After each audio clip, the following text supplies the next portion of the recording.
So this is the wall before, and this is the after.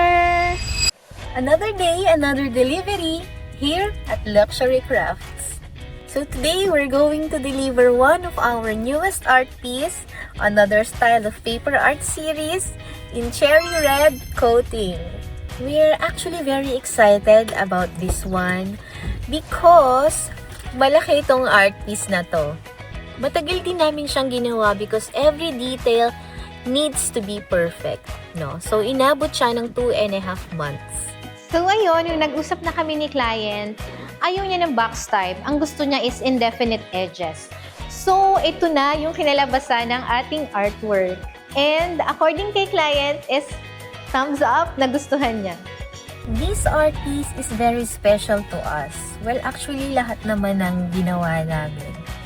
Every artwork has a meaning behind it. And this one is no different. So right now, we're on our way to Cavite to deliver and install it in their home. Let's go! So nandito na tayo sa house ni client. So tara, install na natin yung artwork natin. Pagpasok natin, kitang-kita nyo agad itong blank wall sa taas. So I'm very excited na makita after ma-install yung artwork natin. So this is the wall before, and this is the after. So ayan guys, ito na yung kanyang final look. Kitang-kita naman guys, na dito kasi sa bahay ni client, neutral lang yung colors ng furniture.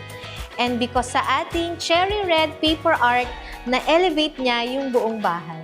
So if you're someone who wants an art piece in your home that don't just decorate your walls, but actually tells your story, message Luxury Crafts and we'll help you something truly special for your space.